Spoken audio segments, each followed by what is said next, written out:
Agriculture on the move. Agricole mouvement. Agriculture on the move. Agricole en mouvement. Agriculture on the move. Agricole en mouvement. Agriculture on the move. Agricole en mouvement.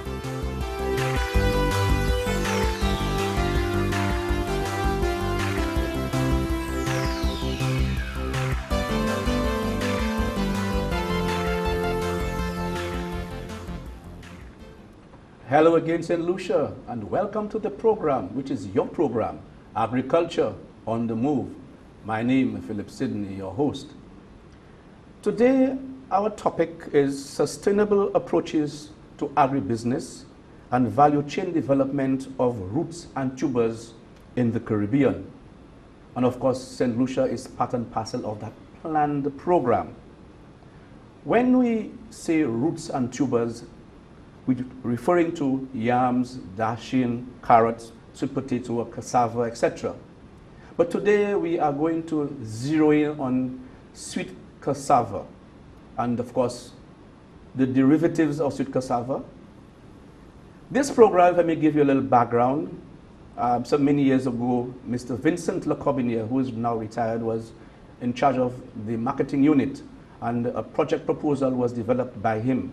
And I can recall FAO was on board at the time, and of course they are still on board, and you'll hear a little more about it in a while. We had, 3 years ago, we had a World Food Day program, and of course cassava was the topic of that World Food Day program. The schools were involved. There were 4 schools: the Castries Comprehensive School, the John Odlum Secondary School in Marigot, the Clendon Mason School in Secondary School in Dennery, and of course View Fort Campus B. And interestingly, if you saw what those students did with the cassava, was amazing. And I just wish that that was cataloged, the recipes were cataloged, so that for the future we would probably see and remember what was done, for World Food Day, about 3 years ago. Today, we are going to continue zeroing on cassava. And cassava, what I mean, the sweet cassava. Of course, we are aware of the bitter ones and what it has done over the years, going back in many, many moons ago. But we are moving forward. The sweet cassava, there are many varieties. Today, we're not dealing with production. We are dealing with actually value-added processing. We also had, during Mr. Lecorbinier's time, FAO was on board, and we had a workshop for bakers in Saint Lucia.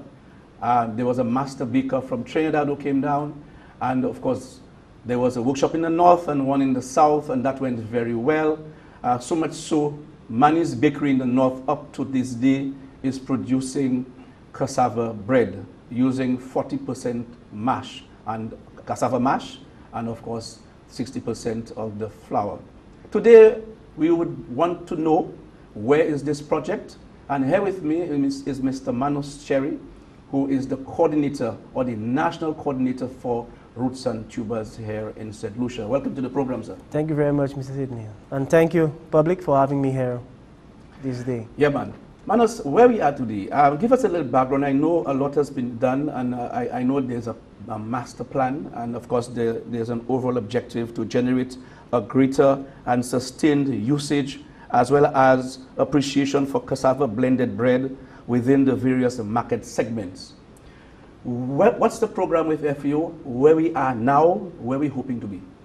Well, yes, thank you very much. So basically the project is a regional project with 7 countries. And Saint Lucia is one of the advanced countries because we're dealing with the value-added product, which is a cassava blended bread. The project, early next year, will be going into the coordination of the production of mash, which is very important, and of course the production of the cassava blended bread, or some people call it the Mayock bread. Mm-hmm. We've had a lot of consultations with bakeries. We also inspired the bakeries down in the south and in the east. So for example, recently there was a training workshop from a master, where the regional project coordinator was also a master baker herself. And we are basically getting to develop the bread and get the entire country to be au courant with the sale of the bread in the near future. So activities for the coordination of the mash is into the plan, and we've had donated a cassava grinder, which is at the Agroprocessing plant in Foaso, which will be one of the main institutions for producing the mash. And of course, we've had the extension division rallying the farmers and organizing the farmers on the ground to provide the routes to get that mash. And of course, the bakeries are on board definitely. You just mentioned Manus Bakery, who's still producing the bread. We also have Armour Bakery, who bakes the bread every Thursday or another day, at least 2 days in the week. And we have Cecilia Alexander and her family bakery in Miku, who also produces the same bread. Okay. So we are looking to do the actual groundwork starting early next year, of course with the advice of the committee that's in place. Okay, so where is FAO in this project, and are they funding the project? Yes, it is an FAO-funded project, and FAO are the ones confirming who the consultants are. So yes, they're the ones actually funding the project, as well as the other Caribbean countries. Moving forward, you mentioned workshops and whatever. Who are, apart from the bakers and the bakeries, who are the target groups?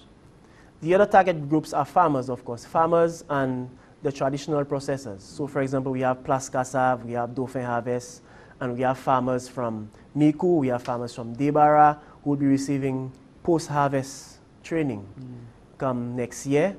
And of course, there is also food and safety training, which will be coordinated by the Saint Lucia Bureau of Standards. So the target group are farmers, traditional processors, and we will say the modern processors, which are the bakers in the bakery industry.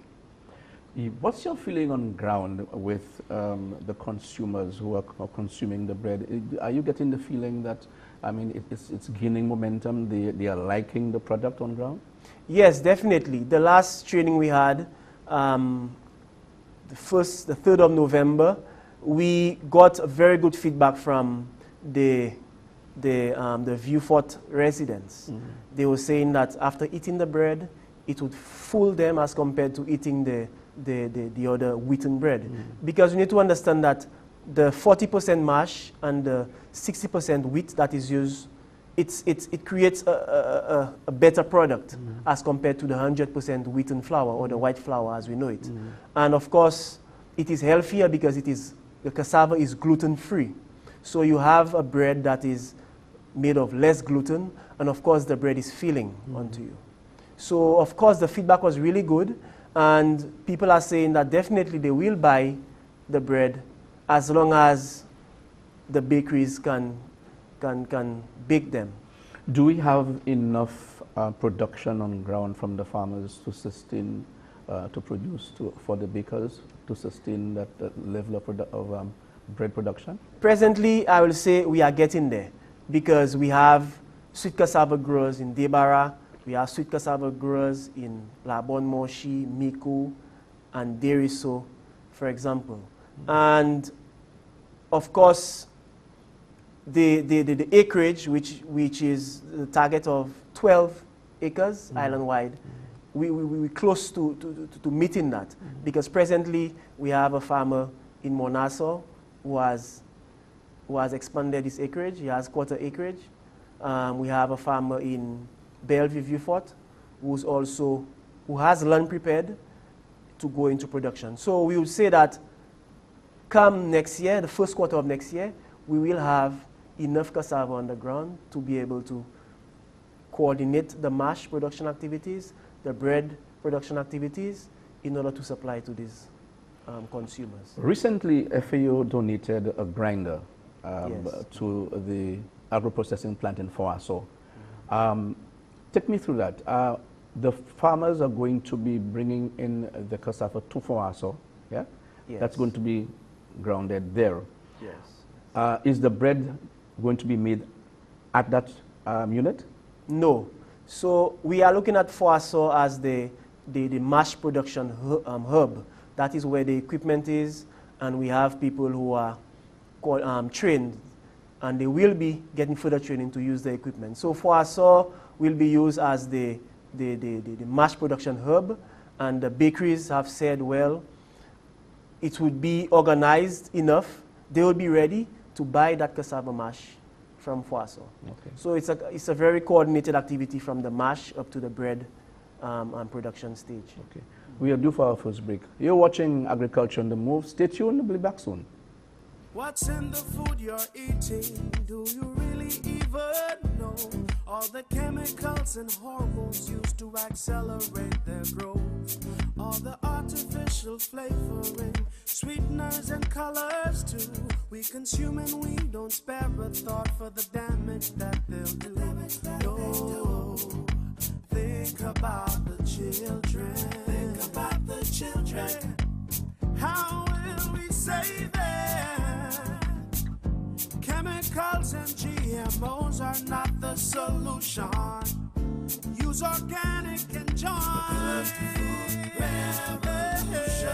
Excessive agrochemical use, additives, and genetically modified foods are harmful to health and the environment. Join the good food revolution. Grow, buy, and consume organic. A message from Rise Saint Lucia and the Ministry of Sustainable Development with funding from the GEF Small Grants Program, UNDP. The good food revolution. Welcome back to the program. I want to go back to the cassava mash activity in Foaso. Yes. How is it coordinated? Is it on demand? The bakers would apply and then you all will mash on demand. How is it done? Yes, it will have to be based on demand because we also have to look at the shelf life of the crop, and the fresher it is, the better. So basically, the bakeries will demand the amount of cassava mash that they need for maybe a week line of production of bread. And what Foaso will have to do is to ensure that there is a continuous supply. So for example, if Manus Bakery wants, let's say, 75 pounds of mash for 1 week, the Foaso Agroprocessing plant will double that amount. So the other 75 pounds will go into refrigeration, which would be optimum for use the following week. Okay. Yes, because we noticed that the bakeries, they don't have the capacity to store mash. Some of them have fridges, refrigerators, sorry, but the capacity to store enough of the mash, they will not be able to meet it. So storage of mash will also be done at the processing plant in Foaso. The project is only looking at the production of mash, or are they also looking at the production of the root as like to be consumed as a root crop?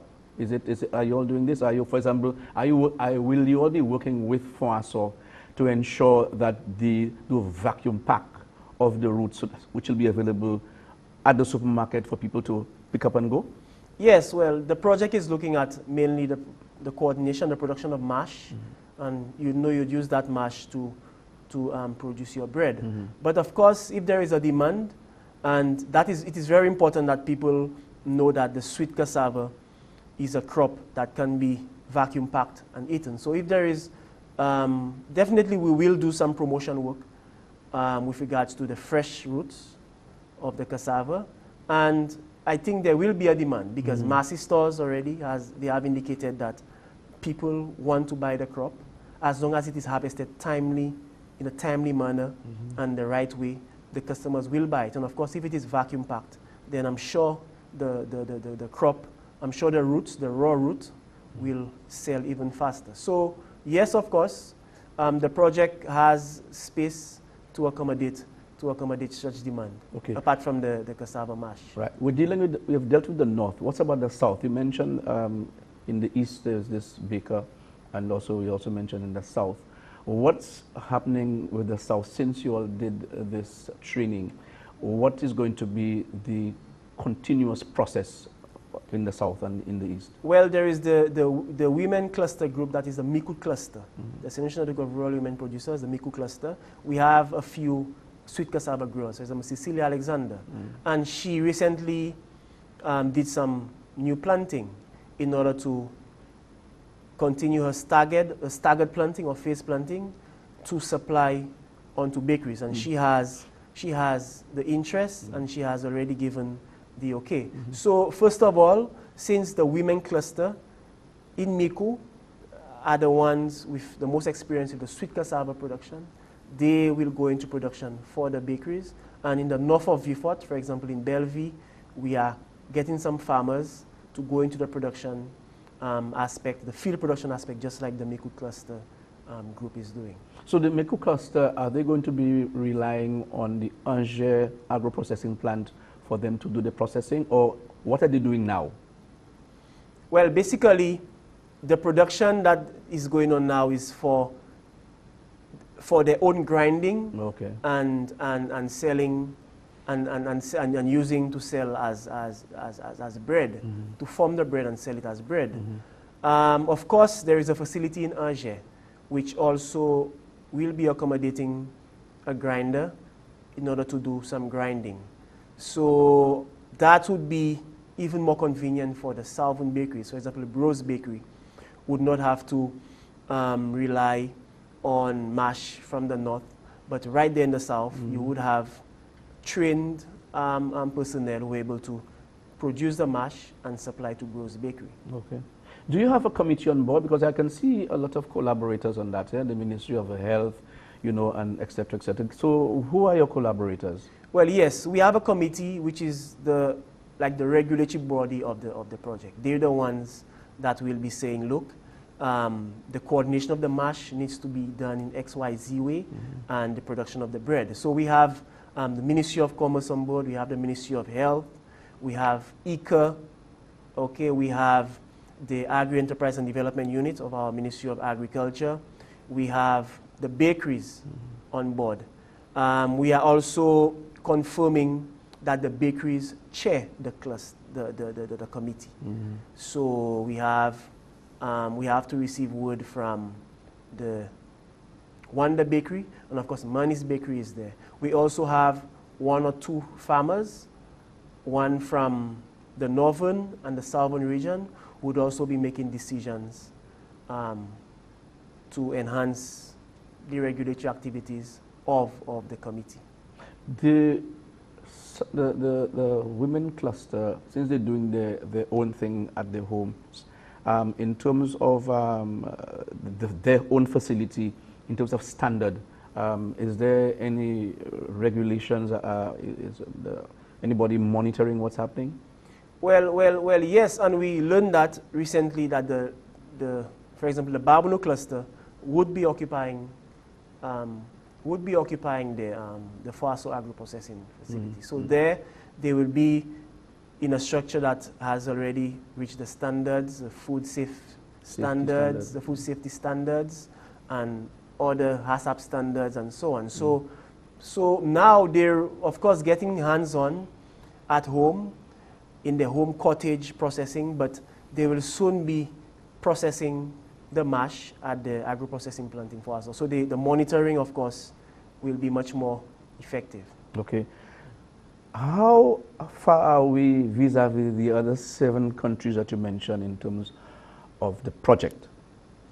Well, prior to, for example, the other countries involved are Suriname, St. Kitts, Dominica, Trinidad and Tobago, Barbados. These countries, not too many of them are more advanced than we are. For example, Barbados is more advanced because the cassava blended bread is located on almost every shelf of the public purchase markets. And prior to the devastation in Dominica, FAO was helping Dominica focus on field production. And the value-added aspect of it had not yet developed as much in Dominica. St. Kitts and Nevis also they are working with more field production and getting some more training into the processing of the cassava blended bread. Okay. Before we get to the break, I just want you to mention how does the schools, because we need to get the schools involved, especially we have the school feeding program. We also have the hospitals. We also have the prison, you know, and places like this that consume a lot of bread. And like the prison, Bordelais, they have room for the production, of cassava. Yes. So we're going to our next break. When we come back, we'll focus on that. Okay. You're watching Agriculture on the Move. Stay tuned. The Pesticides and Toxic Chemicals Control Board reminds all importers of such chemicals that according to the Pesticides and Toxic Chemicals Act, only chemicals which have been registered and granted approval by the board can be legally imported for use in Saint Lucia. Agricultural and household chemicals that are not licensed for use in Saint Lucia can be harmful to its users and the general public. Before placing orders, importers are advised to check the approved list of pesticides or household chemicals to ensure that they can be legally imported. An import license must be obtained from the Research and Development Division of the Ministry of Agriculture and must be submitted to the Customs and Excise Department to facilitate the clearance of the consignment. For further information, contact the Ministry of Agriculture's Research Division at Union or call telephone numbers 468-5600 or 468-5602. Welcome back. You know what I would love to see? I was in Barbados earlier this year, and on every supermarket shelf in Barbados, you have a sliced bread, which is cassava bread, you know, and that is being consumed like a hotcakes. You know, in fact, I bought about 4. I brought down, and I gave the minister one to taste, and you know, and I would love to see that happen in Saint Lucia. I don't know how soon, but going back to prior to the break, I mentioned the school feeding program. How is that fitting into the school feeding program?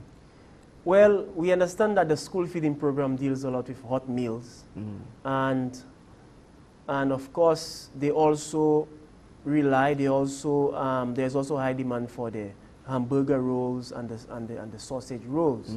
So, for example, cassava chips. Yes.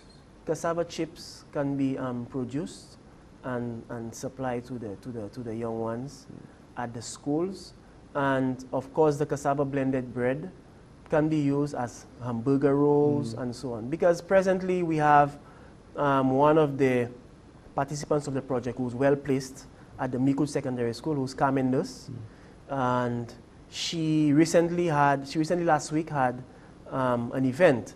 There is a Jeff project that also gives rise to the use of products like cassava, and there was a lot of baking of different forms of cassava blended bread at the schools, of course, which I'm sure the students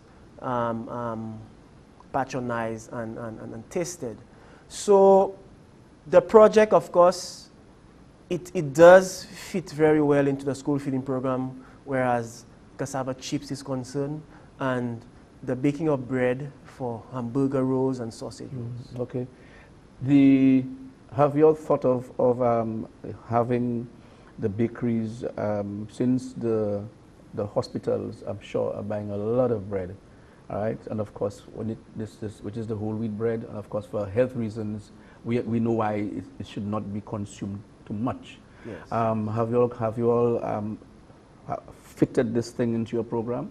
Well, we have had discussions with, for example, Victoria Hospital, and we know that a lot of bread, for example, from Wonder Bakery is being supplied into the hospitals, and the nutritionists there, they are willing to partner with us to see how much of the bread that the patients and the other clients there would be able to take in, what the demand is. So definitely, yes, they are willing because they understand that it's a healthier product. It is healthier because it has less gluten in there. And yes, they are they are giving very good feedback with regards to the commercialization of the cassava. And of course, bread. that's going to cut down on the value of the amount of bread that is purchased. Yes. Because if it's produced, the mash is local, it's cheaper than buying the imported. Yes, definitely. You know. And importation is something very important too, Mr. Sydney, because wheat, flour, and corn contributes to about $4 billion of imports into the Caribbean. And it's very important that we're able to reduce on these imports. For example, it will work out very fine if we're able to, if we continue to use our cassava mash and Caribbean grains flour. So you have products there all being made out of Saint Lucia. So 40% cassava mash, which is local, and 60% of wheaten flour from the Caribbean grains.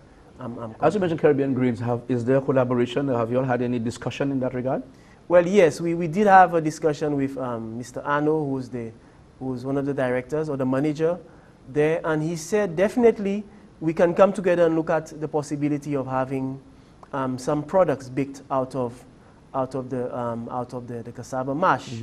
You know, they have a lot of expertise with the production of bread, and they are willing to work with us. Because I noticed just recently there was a session with some bakers around the island, which they did in the south, and they brought in, I think, a baker from St. Vincent.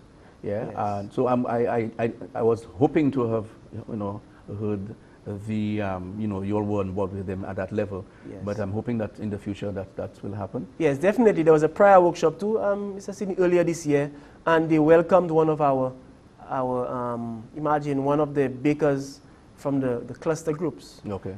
to get training.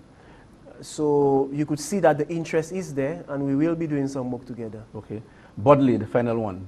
Is there any collaboration with Bodley in terms of production of the crop and also the processing of the crop? Well, the chefs there, they are willing. The chefs, they are willing to get the primary material. And of course, the land that they have there, we are hoping to get them into their own production. So, yes, of course, we have in talks with them at Borderley, and we have identified very close producers. For example, we have Jeanette Francis from Prale, who just established some more sweet cassava varieties. She could be one of the main producers of the raw roots to Borderley. Okay. That is prior to them prior to them producing their own roots and tuber. Because Bodley produces bread, big bread every day. Every day, Yes. and I'm sure they will probably bake for the hospitals too. So if you can, get enough mash in there, it cuts down on of course, the cost of production. Yes, and stuff like definitely. that. So, any final words from you? Well, I'd like to encourage the public to patronize with the bakeries because, for example, in the value chain, the farmers cannot produce if the bakeries don't ask them to supply them with, for example, 200 pounds per week or more. And the bakeries themselves would not be able to produce if the customers are not buying the bread. So we are doing as much promotional work. A lot of promotion is a lot of promotion work. And this is an example of one, letting people know what we're doing in the project. And we're asking them to buy the cassava blended bread so that we get closer and closer to the commercialization stage of it. Thank you, Mr. Cherry. Thank you very wish much. you success. And I hope we see more bread on the supermarket shelves. Yes. Thank you again for being here. wish. You've been watching Agriculture on the Move, and people, please, for our health sake, I think we should go out there and buy cassava bread. It has a lot of health benefits, and of course, in terms of our food import bill, we will lower this instead of bringing all that wheat flour into Saint Lucia. Thank you again for viewing. Thanks to you, the team at GIS, for ensuring that this program was recorded. And of course, see you again next week. I'm Phillip Sydney saying goodbye and see you again. Thank you very much. Agriculture on the move. Agricole mouvement. Agriculture on the move. Agricole en mouvement. Agriculture on the move. Agricole mouvement. Agriculture on the move. Agricole en mouvement.